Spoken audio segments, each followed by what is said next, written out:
Dramatically, in the specific quiet preparation of ordinary evenings, when the children are asleep and the fear has nowhere to go except into readiness.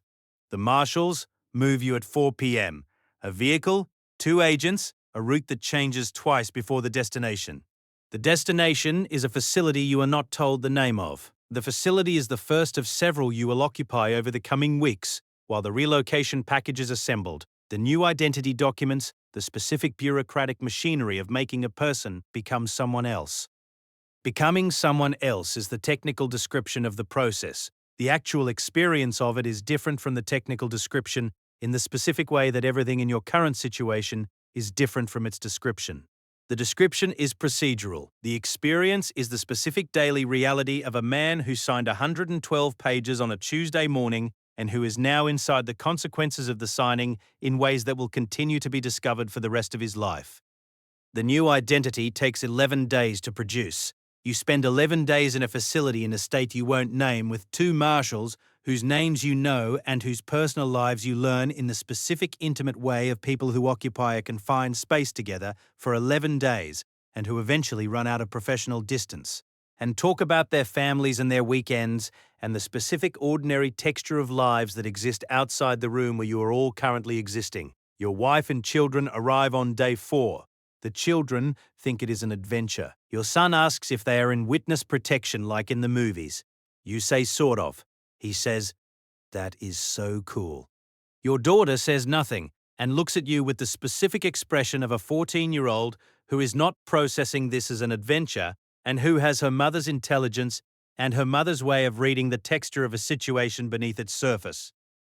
Your wife waits until the children are asleep. Then she sits across from you in a room in a facility in a state you won't name, and she says, "Tell me everything." You tell her, not the 112 pages, the 11 years, the financial architecture, the cooperation agreement, the new identity. What comes next as far as what comes next has been explained to you. She listens the way she listens to things that matter, completely, without interrupting, building the full picture. At the end, she is quiet for a long time. She says, "The children's school records." You say, "The marshals handle the transfer. New names, new records." She says, "My sister doesn't know where we are." You say, "No, not yet. Eventually there's a protocol for limited contact." She says, "My job." You say, "You can't go back." She says this last sentence with you, not after you. She already knew. She has been sitting with it since the call on Tuesday, and she has arrived at the word "can't" the same way you arrived at it in the processing room in Tucson. Not with grief exactly, with the specific flat recognition of a fact that is real, and that has been real for longer than it was named, and that naming doesn't make more real, just more visible. You sit in the room. Your children are asleep in the next room, in a facility in a state you won't name with 2 marshals outside the door. You think about what the organization is doing right now. Not abstractly, specifically. You know how the organization processes a confirmed cooperation. You have been inside the processing for 11 years. The processing begins with confirmation. The first indication is usually internal, through the organization's sources inside the federal system, and the confirmation follows through the specific channels the organization uses to verify information before acting on it. The verification takes between 72 hours and 2 weeks depending on the quality of the intelligence and the nature of the source. After confirmation, the processing produces a decision. The decision is made at a level above the operational commanders. It is reviewed. It is documented in the specific careful way that the organization documents decisions about cooperating witnesses. Not in writing, not in any form that constitutes evidence, in the specific institutional memory of men who know what was decided and who communicate what was decided through the same oblique channels that all significant decisions travel through. The decision produces an assignment. The assignment goes to a specific team. The team is not the same team as the plaza enforcement function. It is a specific team whose function is this specific category of problem, and who have been solving this specific category of problem with a consistency that is documented in the actuarial data of which you are now a data point. Mexico's Witness Protection Program. 2 of the country's most valuable informants were killed in less than 2 weeks. The government's system for protecting witnesses is such that traffickers have little problem locating them. Al Jazeera.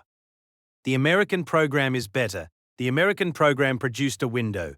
The window is the thing you are inside, and the window has a quality of being open that is the most important operational fact about your current situation.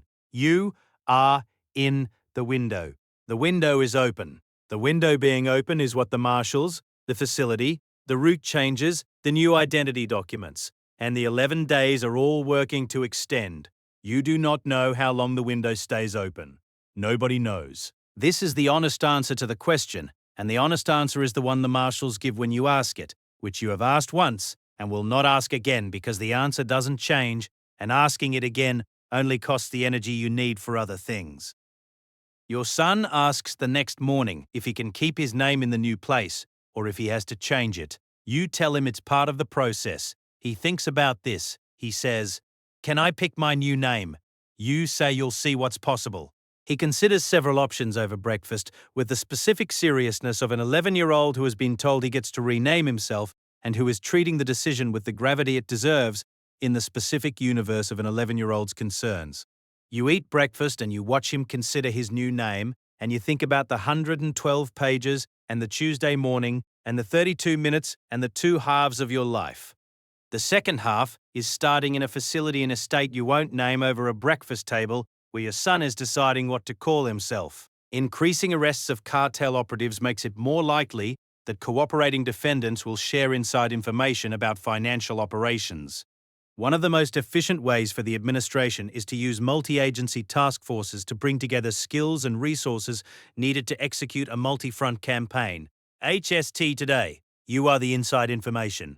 You are the cooperating defendant. You are the most efficient resource in the specific prosecution architecture that the 112 pages is feeding.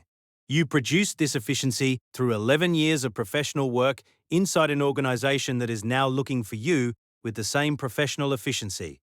Both things are true simultaneously. You are an asset to the federal system and a liability to the organization.